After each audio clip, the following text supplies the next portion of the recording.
Sem maiores delongas, o nosso convidado é Francisco Ferraz Batista e está nos falando de Curitiba, Paraná. Francisco, a palavra é com você. Desde já agradecemos. Boa noite oficial aí a todos os nossos irmãos, as nossas irmãs, ao amigo Hélio, de longa data.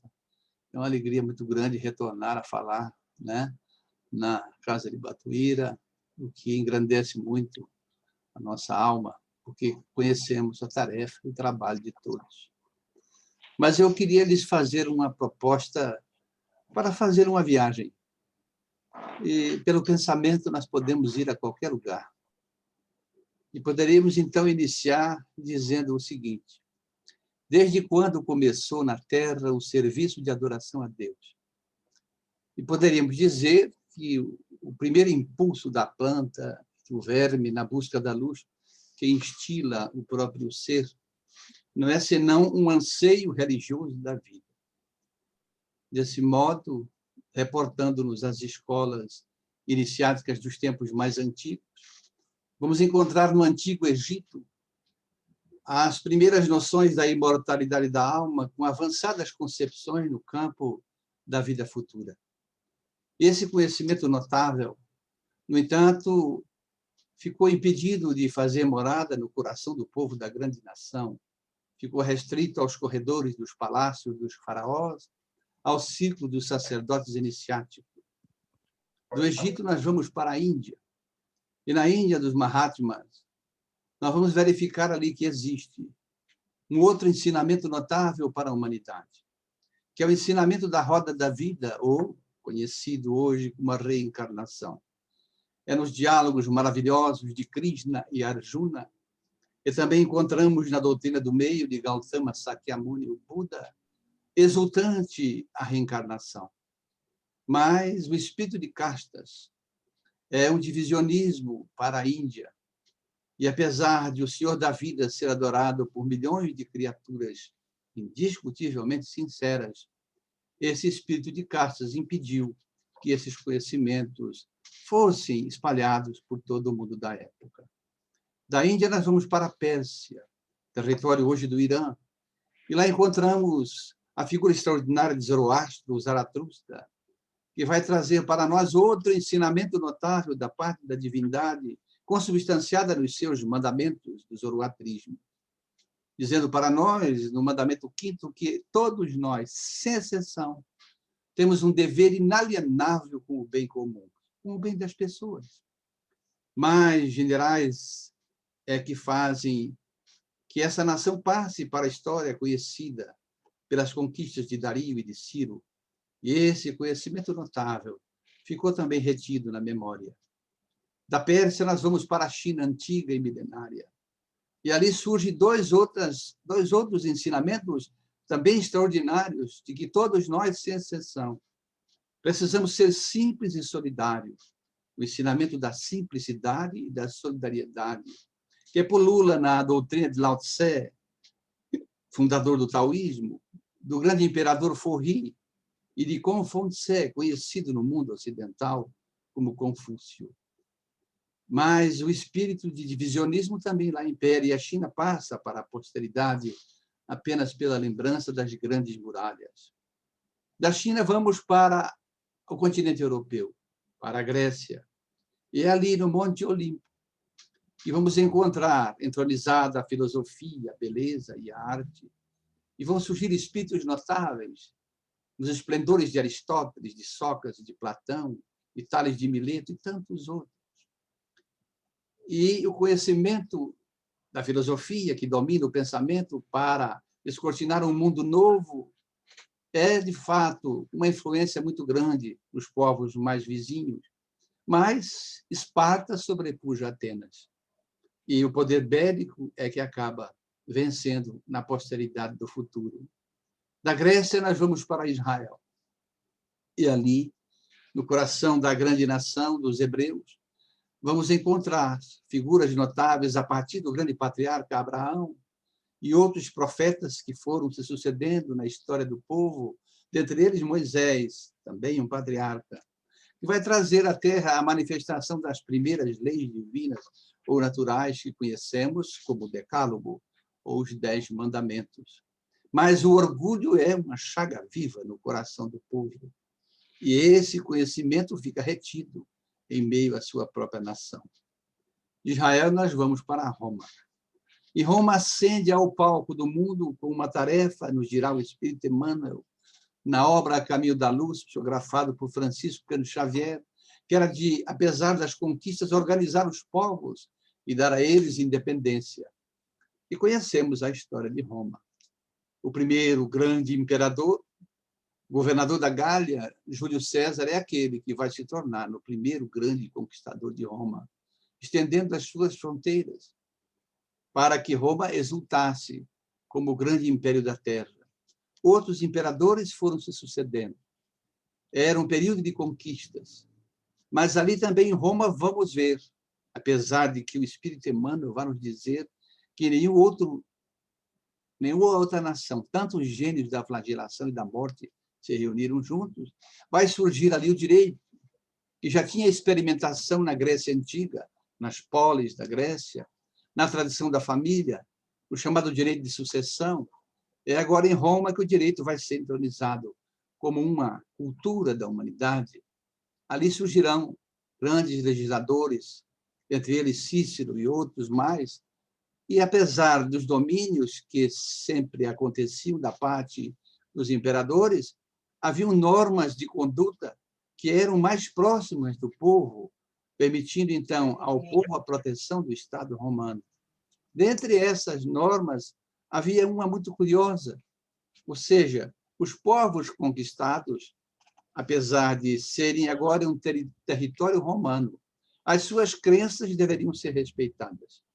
É isso que vamos encontrar na figura do sobrinho neto de Júlio César, Caio Júlio César Otaviano, que vai permitir aos conquistados, ele mais ainda, a livre crença. E daí encontramos Roma dominando toda a Palestina e ali convivendo depois Roma ao lado do Sinédrio, em interesses comuns, permitindo que o povo hebreu, agora judeu, pudesse cultivar toda a tradição religiosa do seu povo. E é sob a batuta de Otaviano que a terra vai receber aquele espírito que é o divisor de águas de toda a humanidade, o enviado, o libertador, o mensageiro, o Messiá, aquele que viria libertar Israel do jugo de Roma, segundo a tradição antiga de Israel, haveria de estar na terra. E vamos encontrar, então, a figura extraordinária de Jesus de Nazaré. Mas, contrariamente às expectativas da sua nação, ele não veio cercado de poder, pompa e glória passageira. Veio mesmo, sabemos, uma estrebaria simples, entronizando o amor de Deus para toda a humanidade, trazendo a mensagem direta do Criador para que a humanidade pudesse sair daquilo que nós podemos dizer de uma infância espiritual para uma adolescência espiritual. Assim, vai existir a era antes da sua presença e depois da sua presença na Terra. A tarefa do Cristo, a missão do Cristo, extraordinária, a mais grandiosa que existiu até hoje, era transformar um povo ainda endurecido, mormente a sua nação, porque ele era descendente dos judeus. O que são os judeus? Haviam 12 tribos de Israel, guerrearam entre si, 10 ficaram de um lado. Já existia a tribo de Judá e fundaram o reino de Judá, e 2 fundaram o reino da Samaria, os samaritanos. É porque tanto os samaritanos como os judeus são descendentes dos hebreus. E aí, evidentemente, ele tinha que trazer a esse povo ainda mais guiado, poderíamos até dizer, por um instinto, não é? de vingança, de orgulho, etc., da própria raça, uma mensagem nova. E tirar um Deus, extrair um Deus dos exércitos, um Deus cruel, vingativo, que mandava invadir a casa do inimigo, matar o inimigo, para dizer que esse Deus não era assim, não era nada disso. E que Deus, na expressão, inclusive, de João, que haveria de ter cunhado dos ensinamentos de Jesus, Deus é amor. Ele entroniza com ele a palavra caridade, desconhecida na terra até então. Mas nós sabemos, pela história, que foram 3 anos apenas que ele conseguiu fazer o seu trabalho missionário. A sua própria gente não o compreendeu, e foram eles mesmos, os judeus, que o levaram ao sacrifício. E Roma apenas chancelou o sacrifício na cruz. A realidade é que vai nos dizer o Espírito Emmanuel, pela obra citada, que eu recomendo, na qual ancoramos grande parte da nossa proposição desta noite, que após a sua desencarnação, Jesus começou a acompanhar da espiritualidade o que se pretendia fazer com a sua mensagem.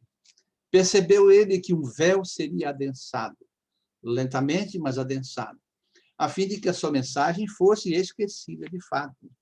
É então que ele toma uma providência, nos dirá Emmanuel. E a expressão é de Emmanuel, abrimos aspas para ele. Jesus, então, resolve chamar o espírito lúcido e enérgico de Saulo de Tarso para a sua missão. É ali que vai haver, então, a conversão de Saulo para Paulo, e que todos conhecemos, lá às portas de Damasco, etc. Competia, então, a Paulo a tarefa de proteger a mensagem do Cristo e, mais ainda, divulgá-la. Um pouco antes, é claro, os apóstolos de Jesus fundaram em Jerusalém a Casa do Caminho, Pedro, Tiago e Barnabé. Na saída de Jerusalém para Jope, fundaram a Casa do Caminho, que era um oásis de atendimento aos doentes, aos maltrapilhos, recolhiam em carroças improvisadas pelas ruas os necessitados, em nome do Cristo, do amor do Cristo. E ali tivemos, então, a presença de Estevão, o primeiro grande arauto do cristianismo, é claro, e toda a sua trajetória que se envolve com Saulo de Tarso, também imortalizada na obra Paulo e Estevão, do nosso espírito, do Espírito Emmanuel, também pela psicografia do nosso Chico Xavier. Mas a realidade é que a tarefa de Paulo foi uma tarefa monumental. Devemos a ele, inclusive, não temos nenhum medo de dizer isso, estarmos aqui hoje numa live falando sobre o cristianismo. Porque com as suas ações destemidas, com a sua luta de 40 anos, os núcleos ou igrejas que ele fundava e outras que haviam sido fundadas por vários cristãos, ele fez as grandes viagens, saindo da própria Oriente para o continente europeu, pregando a mensagem do Cristo, a fim de que ela fosse solidificada para a posteridade dos tempos. Mas, apesar de tudo isso, Roma, no seu papel de senhora do mundo ainda, porque, para termos uma ideia, o Império Romano chegou a atingir 140 milhões de quilômetros quadrados. O sol não se punha, tal a extensão desse império. Era ainda a portentosa dominadora do mundo. Havia ainda, sob a sua batuta, os judeus tradicionais. Havia agora, sob a sua batuta, os cristãos primitivos que seguiam o carpinteiro de Nazaré, seguiam a sua mensagem, não é, em toda a Palestina. E o número dos cristãos iam crescendo, porque é uma mensagem viva de amor, de paz, de caridade, de bondade. E foram crescendo no próprio império. E aí começavam a surgir os interesses dos próprios judeus, misturado com os interesses do Estado romano, as perseguições começaram a acontecer aos cristãos. Portanto, no século I, II, III e IV depois de Cristo, principalmente, houveram as grandes perseguições aos cristãos. Imperadores sanguinários, movidos por interesses do Estado, pela percepção daquilo que existia no Oriente, dos interesses que lá existiam, pela influência judia. Então, estabeleceram a prisão, a morte na fogueira, as feras do circo romano dos cristãos. Aí destacamos imperadores como Nero, como Calígula, como Trajano, como Tibério, imperadores que, de fato, deixaram uma marca negativa sobre essa ótica. Mas Jesus sempre acompanhou essa evolução da espiritualidade. Claro, tudo está sob o domínio e as leis de Deus, o apanágio, inclusive, do livre-arbítrio que todos nós temos e podemos exercer a qualquer tempo, porque é próprio e inato do espírito, fazia com que esses imperadores se tornassem imperadores descrentes de tudo e, portanto, sanguinários. Mas Jesus haveria de prever, então, que esse império poderoso de certa forma, fosse enfraquecido, para que essa perseguição cessasse. É assim, então, é que vai haver a divisão do Império Romano em 4 impérios, a chamada Tetrarquia Romana. E vamos, então ter o imperador que fez essa divisão, o imperador Diocleciano, a partir de 238 depois de Cristo. É o imperador que mais perseguiu os cristãos na história do cristianismo e da Terra. Mas ele vai, então, dividir o império, porque entendia que era muito difícil cuidar das fronteiras, tal a extensão do império, e ele vai, então, ficar propriamente na Nicomédia, no norte da Ásia, no Oriente, como imperador da chamada Roma do Oriente. Na parte em que ficava a Península da Itália, a Britânia, a Germânia, ficou, então, Constâncio Cloro. Eles eram 2 Césares, 2 Augustos, e 2 Césares foram também colocados. Maximiano, que ficou com a Península da África e parte da Itália, e Galério, que ficou na região do que hoje conhecemos como os Balcãs, né? A Ucrânia, aquela região toda. Eram 4 impérios. Isso, de fato, ao invés de organizar o império, enfraqueceu as fronteiras. E vamos, então, ter, a partir do século IV e século V, a famosa invasão dos povos bárbaros. Átila, o flagelo dos deuses, invadiu a Gália. Alarico domina Roma. Os godos, os astrogodos, os visigodos dominaram o império. E ali, evidentemente, haveria uma nova marca para a humanidade, porque Roma vai se situar apenas como um império já agora quase que dividido na sua potencialidade. É então que Constâncio Cloro resolve ter a ideia de reunificar Roma. E ele começou essa campanha até contra os demais Césares, porque Diocleciano tinha ficado doente e tinha se retirado para a ilha de Capri. Então, ele começa essa campanha e também ficou adoentado, abdicou do trono e assumiu o trono seu filho Constantino. Constantino continuou a campanha do pai, bateu os demais imperadores e bateu o imperador Maxêncio, penetrando Roma na Península Itálica vitorioso. Esse fato é significativo na história da evolução do pensamento religioso, da crença do cristianismo, porque, ao seu lado, combateram os jovens cristãos que se alistavam no exército de Roma, não é? E, intuído por um general, ele permitiu que os cristãos se alistassem nos seus exércitos. E, a partir dessa conquista, quando ele atravessa a Ponte Milvia vitorioso, ele vai estabelecer um édito na cidade de Milão, próximo, então, a Roma, chamado Édito de Milão, em 313 depois de Cristo, aonde ele permitia a livre crença aos cristãos, a liberdade de crença. Até ali, perseguições. Agora, eles podiam professar a sua crença livremente. Isso, é claro, trouxe algumas dificuldades para o Império, porque havia muitos povos ainda dominados, com outras religiões politeístas, né? Os politeístas gregos, politeístas romanos, não é? Os judeus tradicionais, etc., aqueles que descendiam da tradição judia, já existia, e ele, dali um tempo, foi obrigado a fazer uma reunião que conciliasse todas essas tendências. É o que ele vai fazer em 325 depois de Cristo, com o concílio da cidade de Niceia, né? Ainda no Império Romano do Oriente, cuja capital era Bizâncio, Império Bizantino. Então, ele convoca esse concílio em 325 para que essas tendências sentassem em uma mesa e ali estabelecesse a fundação de uma religião romana, aquilo que desse sustentação do ponto de vista da crença a Roma. Essa reunião ela é retratada com maestria por um grande escritor paulista, espírita, fundador da Revista Internacional do Espiritismo, o Clarim e Matão. Desencarou aos 27 anos, mas era um sábio, dramaturgo, poeta, escritor, literato, chamado Wallace Leão Rodrigues. E ele escreve livros, alguns livros notáveis, Remóticos Cânticos de Belém, é muito bonito. Mas ele escreveu um livro que retrata esse concílio, chamado A Esquina de Pedra.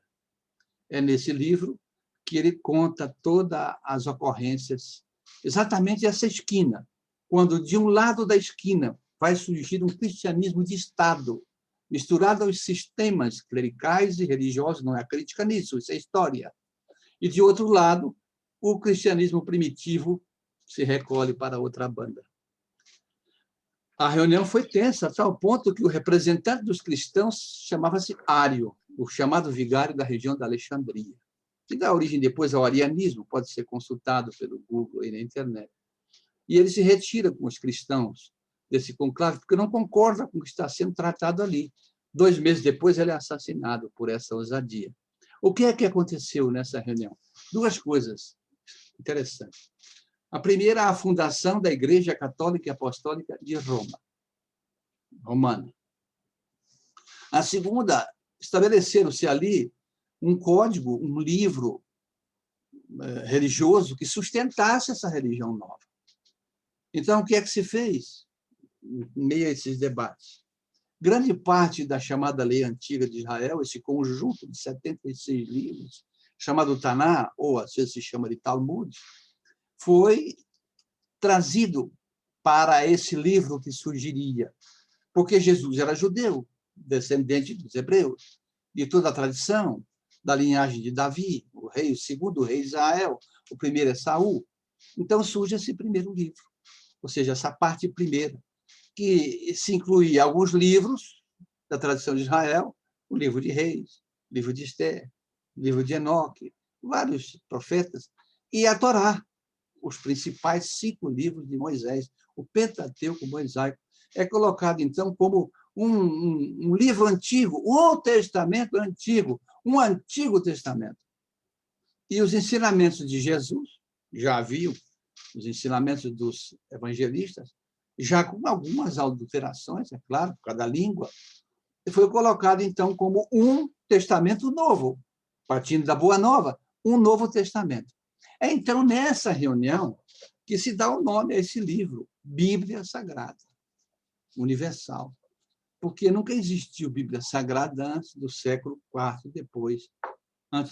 depois de Cristo na Terra. O que existia no livro das tradições de Israel, esse conjunto de livros, lá na Índia, os livros 73 sagrados, e 7.000 deuses hindus, assim cultuados, o Mahabharata, as Upanishads, o conjunto chamado Bhagavad Gita, na China, o livro dos Avoengos, na Pérsia, o livro de Zoroastro, não é? No Egito, as leis de Hermes, as leis herméticas de Hermes Trismegisto. Então, as nações antigas tinham as suas tradições. Aqui é que se vai colocar agora esse nome, que é muito mal compreendido e é usado como se existisse antes de Jesus a chamada Bíblia, e isso nunca existiu. Ocorre que, a partir disso, o império que foi reunificado por Constantino, não é? Ele vai mudar o nome da cidade de Bizâncio para se auto-homenagear e dar o nome de Constantinopla, o Império Romano do Oriente, cuja capital, Constantinopla, hoje é a cidade de Istambul, na Turquia. É ali que Constantino faz o seu reduto principal. E, a partir disso, Roma diminuiu no afã das conquistas e começavam a existir outros bárbaros que começam a invadir Roma nas fronteiras também, principalmente. Alguns já citamos aqui. O que faz, então, essa igreja nascente, isso é história, até porque eu faço um registro. Eu sou de tradição católica, fui batizado, crismado na igreja, estudei em colégio de freiras, estudei 1 ano em seminário. Confesso aos irmãos que eu cometi uma proeza, eu fui expulso do seminário do 1º ano, não é? Mas é porque não era nada demais, eu era muito traquina, né? 12 para 13 anos, quer dizer, eram aquelas freiras que tinham aquele chapéu branco, assim, parecia um foguete, um hábito azul, e nós subimos no muro, eu e mais um outro padre, o apelido dele era Chuchu, imagine, Padre Chuchu, não ia dar certo, para ver se as freiras tinham cabelo embaixo do chapéu. Aí apareceu um dedo duro lá e desce, e chamaram os padres, esses aqui não dão para padre, não. Então, nessa reencarnação, eu escapei por aí. Não é nada contra os padres, tenho muitos amigos padres. Mas, a partir disso, o que acontece? A igreja se fechou num sistema próprio e criou um direito próprio. Essa igreja, fundada lá em 325. Criou o chamado direito canônico. Estabeleceu premissas, né, em artigos desse direito. Curiosamente, havia assim, o artigo 9º do direito, à época, o seguinte: quando invadires uma cidade, porque era o tempo dos bárbaros, da invasão, Roma foi sendo mapeada, né? Protegei os templos E o artigo 10 dizia assim: protegei a adega dos templos, que era o vinho da consagração. Isso está no chamado direito canônico. A partir disso, a igreja começa, no Ocidente, essa igreja, começa a ser aquela igreja que cria um movimento chamado catequese, porque eles vão catequizar os povos bárbaros, que acabaram fatiando Roma, né? Que não tinham nem muita descendência religiosa, ou acreditavam em vários deuses, segundo a sua tradição, e vão catequizar esses povos, a fim de transformá-los, então, para a Igreja Católica Romana. E surgirá, então, a partir disso, do ponto de vista da Igreja Romana, um apossamento do conhecimento no Ocidente, ou seja, os livros antigos, o que se existia também, novos que iam surgindo, claro, eram livros empíricos, em tábuas, em papiros, etc., né? Que Gutenberg vai inventar a imprensa lá, né? Nem para frente. Então, eles começam a se apropriar disso. Então, as grandes conventos, as grandes abadias, elas passavam a ser proprietárias do conhecimento, principalmente no Ocidente. E se um rei, um fidalgo, um barão ou um camponês quisesse mandar o seu filho estudar, as escolas eram dentro da Igreja Romana. Não havia escolas como temos hoje em qualquer esquina, né? E ali a Igreja trabalhou com essa questão, né, de catequizar os povos. E estamos, então, falando aí a partir do século V, século VI, né? Jesus sempre acompanhou da espiritualidade, vou repetir sempre essa frase, toda essa evolução. Percebendo o que acontecia e que a sua mensagem estava sendo, se não agora, no todo adulterada, estava recebendo o véu que estava se adensando novamente sobre ela, ele toma uma providência. Estamos, então, no século VI, o século se conta para trás. Ele chama um discípulo seu e dá a ele uma missão. Qual era a missão? Espalhar por toda a Arábia, no Oriente, o Evangelho de Jesus. Assim, em 576 depois de Cristo, vai reencarnar o espírito que utilizou-se do nome de Muhammad, ou Maomé, como nós conhecemos. Era muito pobre, mas conheceu uma princesa da tribo dos Quraishitas, Khadija, esposou-se com ela e teve os sonhos na caverna, os sonhos que lhe levaram para os andares, e trouxe as suratas, os ensinamentos, que dão origem ao Alcorão, e vai surgir, então, ali uma outra religião na Terra, a chamada religião do Islã, ou o islamismo, e Meca é o centro, não é? Mas Maomé, que deveria espalhar o Evangelho de Jesus por toda a Arábia, acaba, é claro, criando uma crença, não é? Com valores, por que não? Mas submete aqueles que não se convertiam ao islamismo a penas duras e até a morte, né? Pela adaga. E ele classificava aqueles que não se convertiam como infiéis. Infiel é uma palavra de origem árabe, infiéis. E o mundo caminha nessa toada. Partindo, então, desse século VI, vamos para o século VII e século VIII. A partir do domínio romano e da invasão dos bárbaros, há uma certa balbúrdia em todo o continente europeu. Então, Jesus chama um outro discípulo, agora, para organizar os povos, aquilo que Roma falhou lá atrás, de certa forma. Então, ele resolve convocar um outro discípulo, chama ele e diz que ele viesse, reencarnasse, para que ele organizasse a Europa, hoje conhecida. Esse espírito foi reconhecido, naquele tempo, como o príncipe da Europa. Nós estamos falando de Carlos Magno. Num reinado de quase 70 anos, ele era autodidata, ele fez um movimento de conquista, mas organizava as nações e dava independência, né?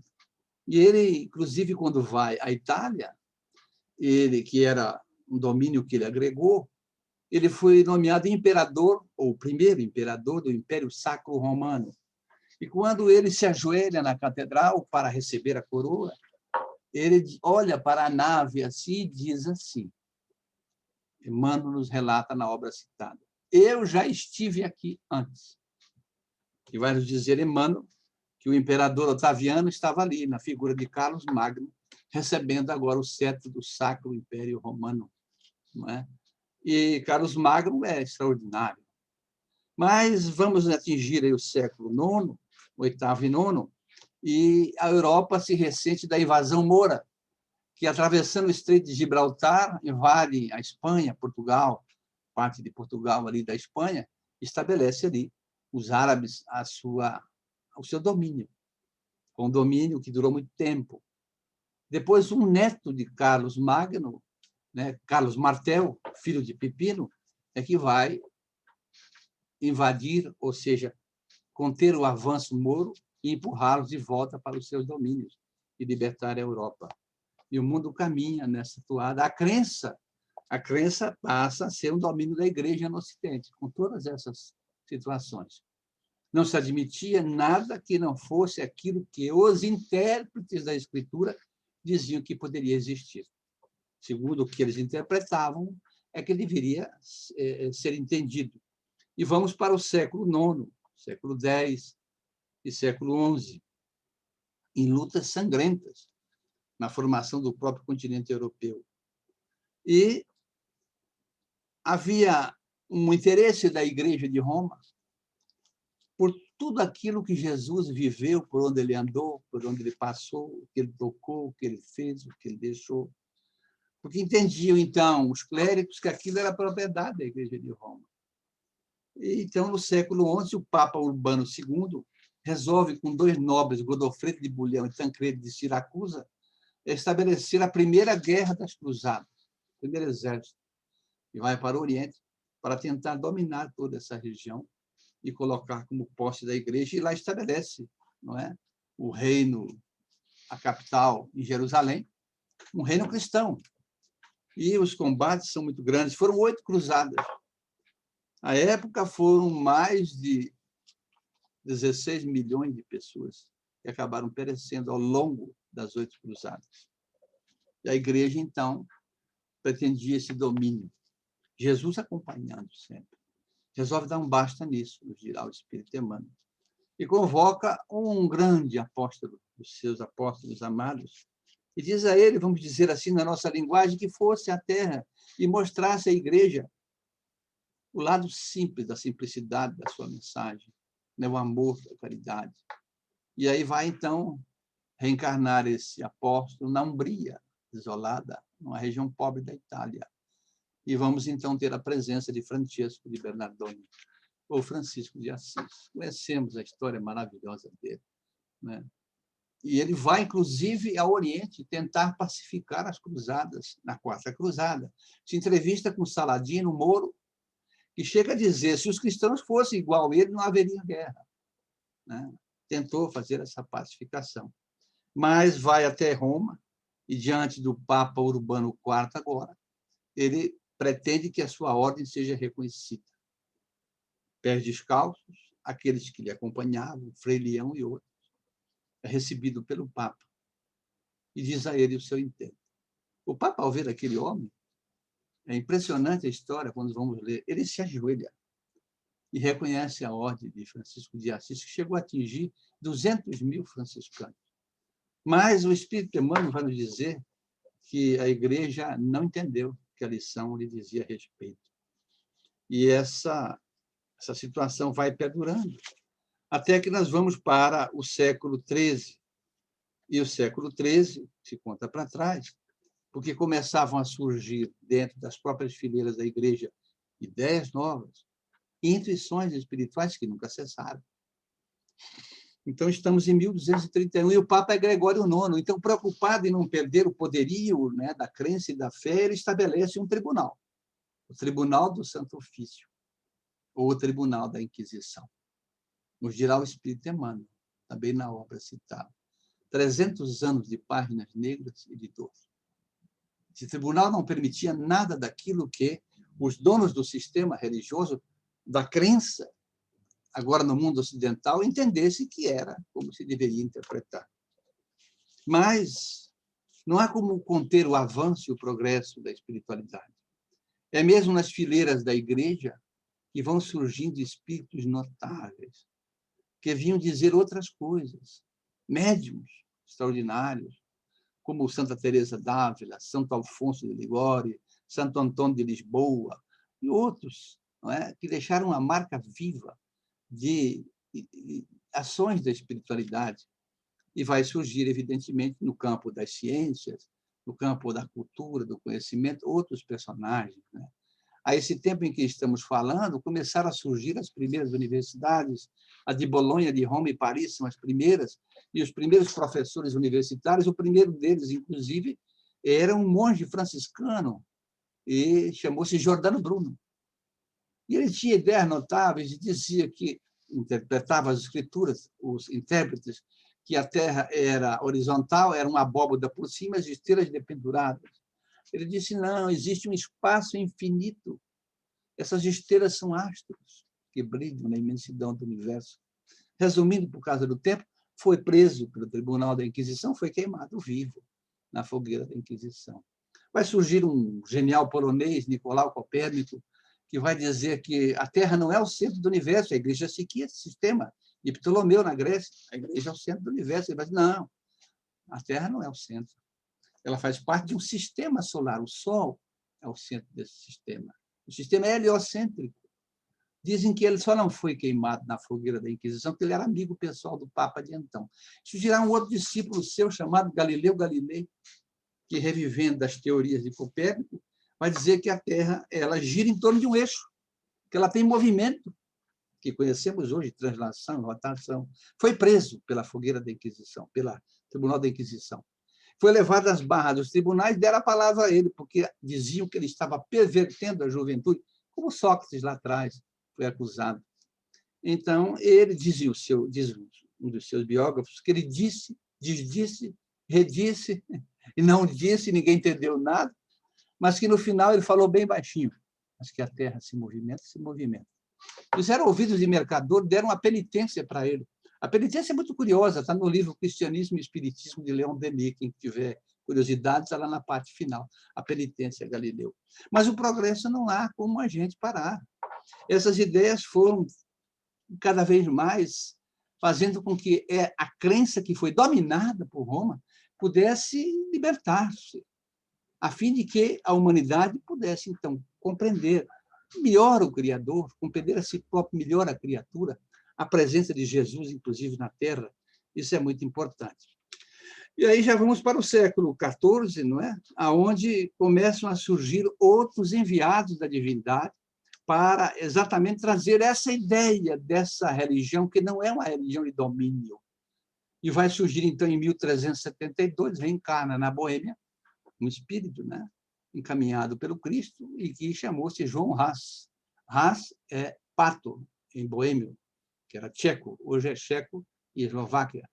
E João Hus, ele é o primeiro tradutor da Bíblia para a língua pátria, né? Que não era proibido, era só o latim. E as suas pregações eram extraordinárias, ele tinha uma visão diferente, né? E faziam-se caravanas na Europa para ir até lá ouvir ele falar. Se incomodou a Inquisição.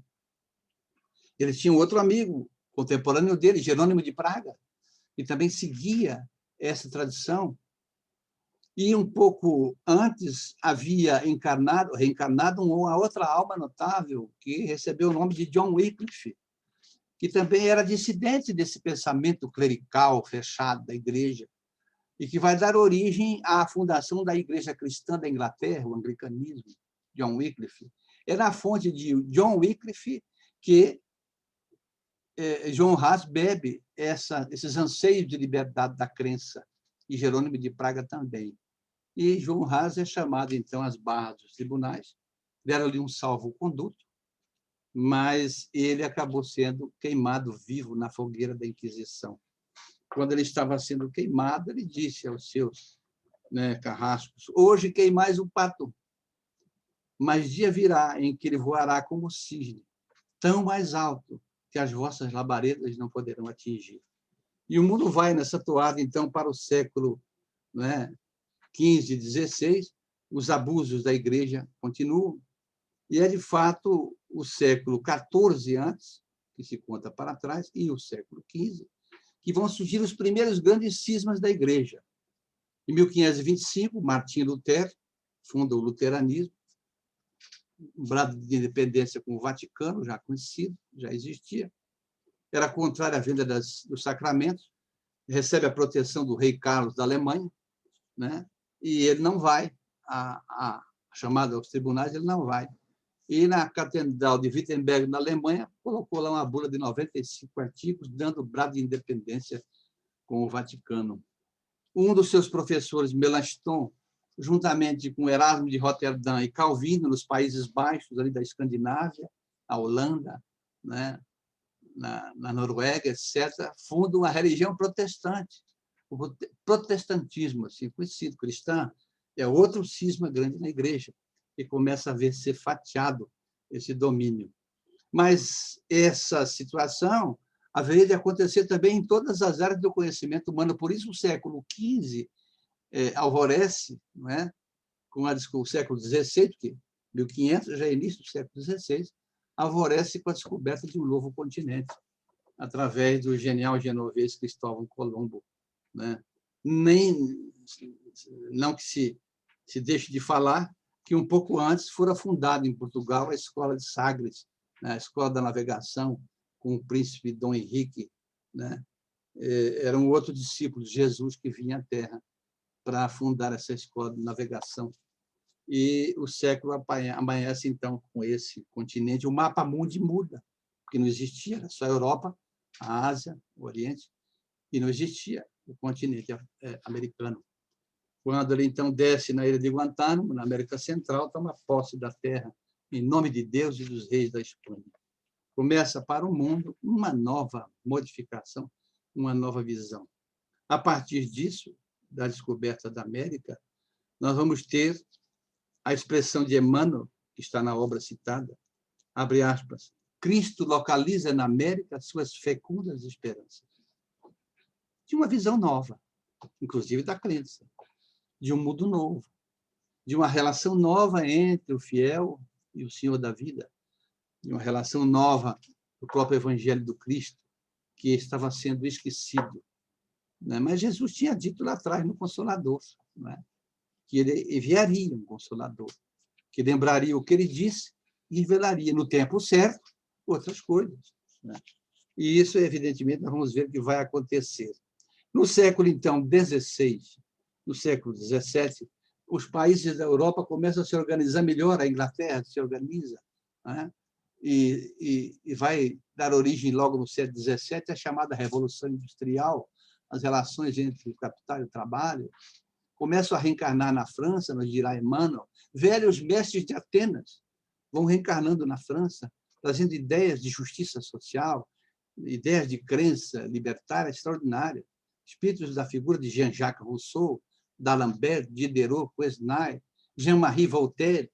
Eles foram chamados os enciclopedistas, os seus ensinos formaram enciclopédia, tal a profundidade desses ensinos. E, a partir do século, então, XVI e o século XVII, vai haver um acontecimento notável. Né? As colônias inglesas do norte, que eram propriedade, né? Isso já demos um salto aqui no tempo, da Inglaterra, elas começam a se organizar e querem criar um brado de independência. E isso vai acontecer. Eles criam a independência americana em 1775. Né? Eles se libertam da Inglaterra e criam, então, com eles, um movimento muito interessante, chamado um movimento de diplomacia. E o primeiro diplomata americano, embaixador em Paris, é Thomas Jefferson, que leva para a França as ideias de liberdade. E lá está o regime absoluto dos reis Luíses, que foram se sucedendo. Era um período feudal, o feudalismo, o dono da gleba, o servidor da gleba apenas. Não é? Ele leva esses anseios de liberdade. Né? E ali ele volta depois, é o pai da Constituição americana, e vai um outro embaixador para lá, que historicamente é mais amado na França ainda hoje que nos Estados Unidos, que é o inventor do para-raios, Benjamin Franklin. E as ideias de liberdade começam a penetrar no território da França, que tinha uma missão adstrita no campo da espiritualidade. Agora, deslocado de Roma, cabia à França organizar não só a nação, os povos, mas ela tinha uma missão, organizar a crença. Não mais permitir que a crença fosse posse de sistemas, que ela fosse libertada, a fim de que o pensamento pudesse caminhar de uma maneira agora mais sólida relativamente à criação, ao Criador, à criatura, etc., e à mensagem própria de Jesus. Então, vai acontecer, a partir de 1789, inicia-se a reunião dos Estados Gerais em Paris, e isso começou em março, quando foi a 17 de julho de 1789, é que explodiu, de fato, a chamada Revolução Francesa, contra os abusos do clero e da burguesia, do absolutismo da França. A queda da Bastilha, o reduto do rei, a tomada das Tulherias, etc. E a França vai, a partir da sua Revolução Francesa, inspiradas por Marat, por Danton, por Camille Desmoulins e Robespierre, etc., vai estabelecer um brado de independência. Porém, houve, é claro, excessos, a guilhotina, o banho de sangue que a França tomou, mas surgiu em meio a isso um documento extraordinário, que, do ponto de vista da apologia da crença, é uma marca viva, que é a célebre Declaração dos Direitos do Homem e do Cidadão, que está lá na entrada da ONU em Nova York, em bronze, à beira do rio Hudson. E ali, no artigo 9º, 33 artigos, está dito o seguinte: é livre a manifestação da opinião, mas cada um é responsável por ela, óbvio. Vírgula, é livre a crença. Nunca foi antes. Nunca. Sem propriedade de sistemas, como estamos falando, ou de povos, ou de regimes autoritários. É livre a crença. Agora se podia professar a crença, principalmente na Europa, que se quisesse professar. Embora as influências poderosas da Igreja no Ocidente ainda acontecessem.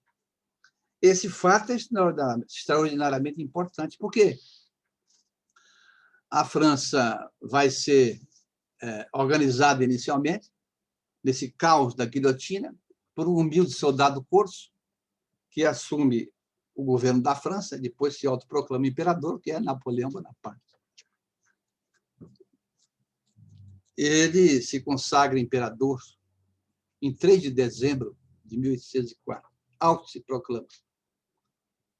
E exatamente 2 meses antes, ali próximo, em Lyon, reencarnava na Terra aquele grande sacerdote da Boêmia, João Haas, na figura de Hippolyte Léon Denisard Rivail, filho de uma família de magistrados, a 3 de outubro de 1804. Já sabemos, vai ser educado em Verdun, na Suíça, é monitor do grande educador Pestalozzi.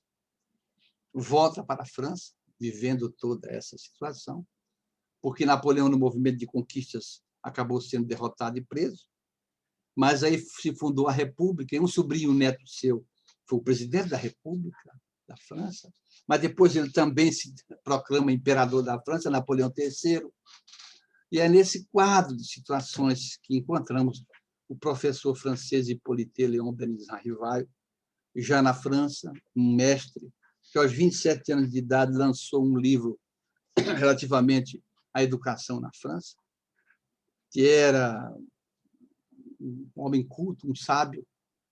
Alguns biógrafos dizem que ele falava 4 idiomas fluentemente, outros diziam 8, alguns dizem outros.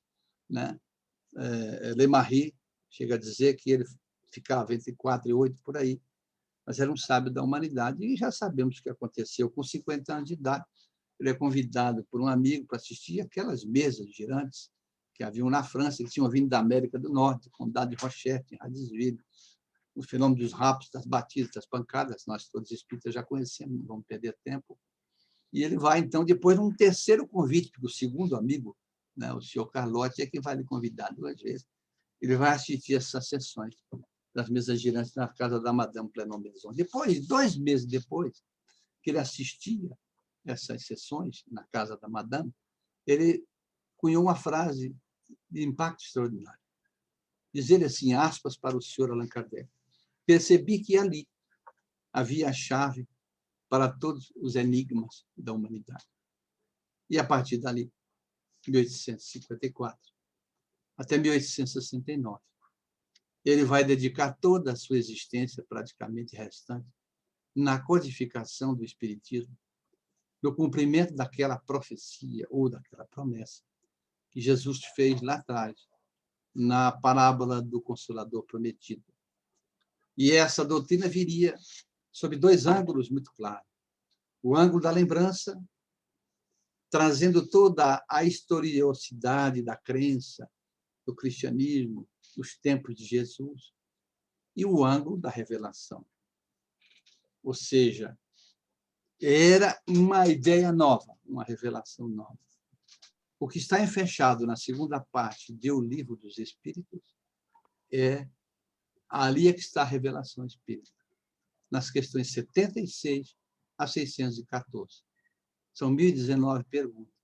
Portanto, 538 perguntas da obra são revelações puras. A humanidade da época não suspeitava do que está ali tratado. Quando abre do mundo espiritual, dos espíritos, das suas relações com o mundo corporal, é uma visão totalmente diferente para a humanidade. A crença foi libertada a partir disso. É curioso que, quando ele termina de escrever o Livro dos Espíritos, havia uma obrigação legal em Paris, tinha que mandar a obra para o clero cristão, para a igreja, para que ela pudesse autorizar a impressão. Se não houvesse essa autorização, não é? O imprimatum, o carimbo, não poderia ser publicado. Ele encaminha a obra para o Abade Lessani. E o Abade leu o livro. Ele disse assim, quando se manifesta sobre a obra: quem quer que leia este livro e viva os seus conceitos, terá ganho o reino dos céus. E deu a autorização para a impressão de O Livro dos Espíritos. É aí que eu digo que é um sonho de liberdade. E todos nós, durante toda essa trajetória, ansiávamos. Participamos disso tudo, aqui ou acolá, ou auxiliando, às vezes até, não muito, ou às vezes até sem pretensão qualquer, mas todos nós estamos envolvidos em toda essa trajetória da crença que liberta, a crença viva, não é? Trazida, os ensinos verdadeiros de Jesus, revividos pelo cristianismo. Por isso nós dizemos que o cristianismo é o espiritismo redivivo ou revivido. Mas, para termos uma ideia desse sonho de liberdade, né, nessa apologia da crença que fizemos, nós destacaremos no final 3 questões do Livro dos Espíritos, que imaginamos precisa ficar gravado na nossa memória como espíritos. A primeira delas, não estou colocando numa ordem cronológica, nada disso, mas eu vou colocar na ordem que o meu coração, pelo menos assim, entende. A primeira é a questão 798 do Livro dos Espíritos, quando Allan Kardec indaga aos reveladores se o espiritismo será um dia crença geral na Terra. A resposta é extraordinária, né? Vamos resumir aqui muito rápido, pelo tempo. Certamente, dizem eles, os seus princípios serão os princípios que trarão uma nova era para a humanidade. Ou seja, serão adotados por outras crenças. Isso já está acontecendo. Já se fala em mediunidade na religião católica renovada. Existe já uma tendência na religião católica que difere internamente. E já se fala em administração de passes, que não só na igreja católica, nas igrejas evangélicas, etc. Já se fala da imortalidade, né? Da reencarnação, ainda velada como ressurreição. E significa que essa crença livre agora é uma crença que vai avançar com o tempo, apesar das dificuldades do tempo em que a gente vive. E depois a questão 799. Porque Allan Kardec vai indagar aos reveladores como é que o espiritismo vai contribuir com o progresso. Porque Allan Kardec diz que uma doutrina progressiva acompanha o progresso. A última característica que ele elege. E os reveladores vão dizer, destruindo o materialismo, fazendo com que os homens compreendam a imortalidade, né, a continuidade da vida, a vida futura. Sem dúvida nenhuma. que é uma crença, um sonho maravilhoso para nós. E, para encerrar, eu deixo a questão 145. Essa mexe muito comigo, me perdoe, meus irmãos e minhas irmãs, porque eu fico, às vezes, estudando e volto a ela e falo, meu Deus, mas que visão desse codificador, eu não consigo captar como é que, ainda começando a segunda parte, que é a revelação espírita propriamente, ele já tinha essa visão do monumento que surgia da crença através da sua tarefa, do seu trabalho, e dos espíritos, claro, do espírito da verdade, e daqueles que foram encarregados de trazer a revelação espírita para a Terra, porque ele vai indagar o seguinte, na questão 145. O que dizer dos filósofos antigos e modernos? Ou seja, ele quer dizer ali, Allan Kardec, que toda essa tradição que falamos e outras, que não dá para falar de tudo, do ponto de vista da crença, dos povos, etc., né? Falharam eles no papel de trazer a ciência psicológica ao homem, ciência psicológica da psique, do pensamento. Ele queria saber se esses filósofos antigos e modernos, que eu estava vendo ali, que surgiam revelações extraordinárias, se houveram falha lá atrás, se eles falharam. Falharam eles em trazer a ciência psicológica ao homem? E a resposta, eu não vou falar toda ela, é um pouco mais extensa, eu vou falar até onde eu acho que é mais interessante nesse instante. Ela é luminar e ela precisa ser observada pelos espíritos. Eles diziam assim, os reveladores. Eles, os filósofos, antigos e modernos, foram os precursores. Óbvio. Toda essa trajetória, falamos aqui num tempo de 1 hora, resumida bem. Os precursores. E aqui que vem a chave da eterna doutrina espírita. Eu fiquei pasmo e fiquei pensando. O que é eterno? Deus. Nós tivemos um começo. Fomos criados. Somos imortais. Eterno é Deus. E aí me lembrei. Fácil a associação. Jesus dizia, o que eu falo não é meu, é o meu Pai que me enviou. Portanto, a doutrina do Cristo é eterna. O cristianismo é eterno, porque veio de Deus. Como o Espiritismo é o cristianismo revivido, renovado ou redivivo, veio diretamente de Deus também. E Jesus é que comprova isso. Pedirei a Ele, e Ele vos enviará um outro Consolador, que fará lembrar de tudo que eu tenho dito, o primeiro ângulo da lembrança, que vos revelará outras coisas, o segundo ângulo da revelação, que vós ainda não poderíeis compreender. E o sonho de liberdade se consumou. Hosanas a Allan Kardec, hosanas ao Cristo. Que Ele nos abençoe a todos. Muito obrigado. Nós agradecemos imensamente ao querido Francisco por esse momento, dessa viagem especial que ele nos proporcionou, essa verdadeira aula, onde aprendemos muito, Francisco. Nossa eterna gratidão pela sua participação na